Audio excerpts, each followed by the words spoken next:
بسم الله الرحمن الرحیم. السلام علیکم. په تیر لیکچر کې ستاسو د اف سټیټمنټ په هکله زده کړه وکړه چې اف سټیټمنټ کوډ چې دا یعنې د هغې په باډي کې چې کوم کوډ پروت ده هغه وخت اکزیکیوټ کوي کله چې اف کنډیشن ټرو وي. که چېرته اف کنډیشن ټرو نه وي بیا په هغې په باډي کې چې کوم کوډ پروت ده هغه نه اکزیکیوټ کېږي، یعنې هغه ټوټلي اګنور کېږي.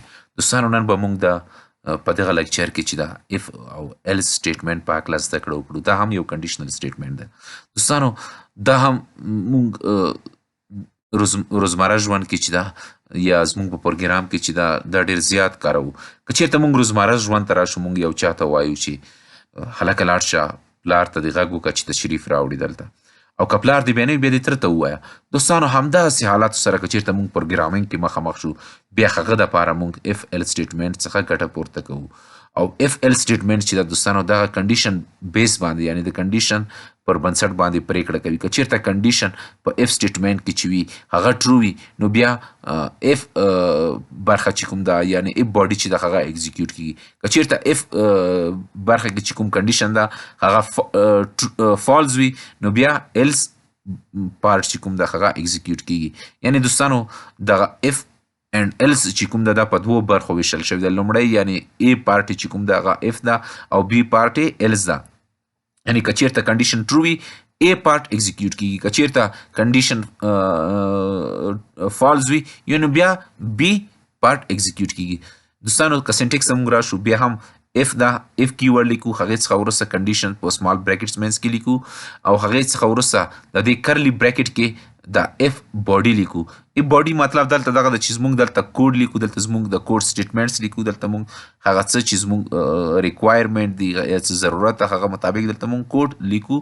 دوستانو هغې څخه وروسته موږ کله چې د اف باډي ختمه شي بیا ایلس برخې ته راځو، ایلس لیکو او ایلس باډي چې کوم ده هغه بیا هم کرلی بریکټ کې لیکو او کرلی بریکټ په منځ کې یعنې د ایلس باډي چې دا دلته موږ کوډ لیکو یا د کوډ سټیټمنټس لیکو. دوستانو دا هم دوه برخې ویشل شوي ده. لومړی A برخه چې ده اف ده او B برخه چې ده ایلس ده.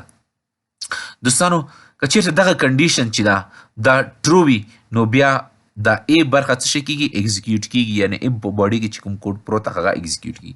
که چېرته دغه کنډیشن فالز وي بیا د ایلس په باډي کې چې کوم کوډ پروت هغه اکزیکیوټ کېږي. دوستانو د ډیمو دپاره ځو موږ اس کیو ایل ویژوال سټوډیو ته تر څو ستاسو دا صحیح ډول ووینئ او صحیح ډول تاسو زده کړئ.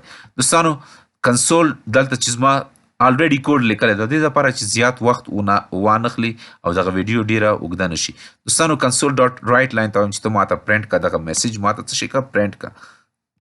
کله چې دغه میسج پرنټ کړو له هغې څخه وروسته ستاسو یعنې دغه تاسو نه غواړي چې پلیز انټر نمبر. کله چې ستاسو نمبر انټر کوئ بیا کنسول ډاټ ریډ لاین د څه شي کوي ریډ کوي. کله چې کنسول ډاټ ریډ لاین هغه نمبر چې ده ریډ کي هغه خو به نمبر وي یعنې انټیجر به وي. کنسول ډاټ ریډ لاین چې ده سټرنګ سره کار کوي نو د کنورژن یو مشکل پیدا کېږي. نو هغې دپاره چې څو پورې هغه سټرنګ چې ده کنورټ شي انټیجر ته زه له پارس فنکشن څخه ګټه پورته کوم. پارس فنکشن چې کوم د کنسول ډاټ ریډ لاین هغه نمبر چې ریډ کړی ده هغه څه شی کوي کنورټ کوي. کومې ډیټا ټایپ ته انټیجر ته یې څه شی کوي کنورټ کوي. کله چې انټیجر ته یې کنورټ که هغې څخه وروسته زه ورته وایم چې دغه اساینمنټ اپریټر په مرسته یې زه هغه چې دا ویریبل A ته یې څه شی کوم اساینمنټ کوم چې د دې ویریبل ټایپ ډیټا ټایپ هم انټیجر ده.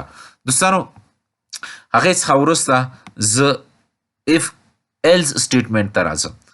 اف ایلس سټیټمنټ کې زه لومړی دغه شرط باید چیک شي یا زه یې چیکول غواړم. زه ورته وایم A کې چې کومه ویلیو پرته ده که چېرته دغه لویه وي یا برابر وي له 18 سره نو زه ورته وایم چې ته بیا دغه میسج ماته پرنټ کړه.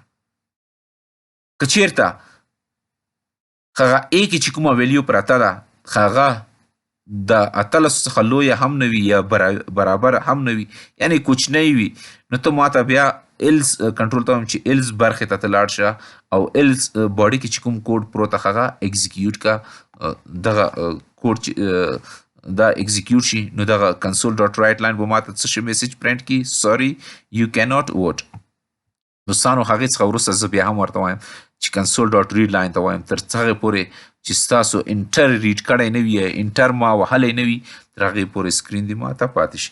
دوستانو زه دغه کوډ اکزیکیوټ کېدو دپاره زه په سټارټ بټن باندې کلیک کوم او انتظار باسم تر څو ماته کنسول اپلیکیشنز دغه کوډ رن کړي. دوستانو دغه بیا هم زما ته لومړی د کنسول رایټ لاین په مرسته پلیز انټر ا نمبر څه شی شو میسج چې دا ډسپلی شو. زه دلته لومړی 15 انټر کوم یعنی زه به وګورم چې دا څه شي کوي. 15 دوستانو که ستاسو وګورئ دا له 13 څخه کوچنی ده، نه د هغې څخه لوی ده او نه مساوي ده، نه کوچنی ده. نو دغه برخه به څه شي اګنور شي، دغه برخه به نه اکزیکیوټ کیږي.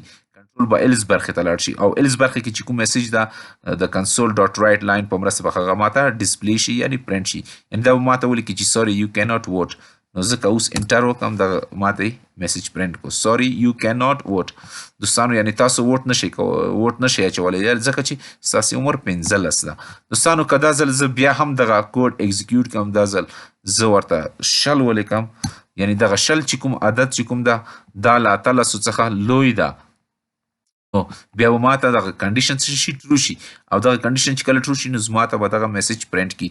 زه که د اوس انټر وکړم دا ماته وایي چې یو کین ووټ، ته ووټ اچولی شي یعنی رای اچولی شي، ته خپل نومان ټاکلی شي. دوستانو دغه زموږ د نن ورځې لیکچر موضوع. تر بل لیکچر پورې مو په لوی چښتن سپارم. الله مو مل شه.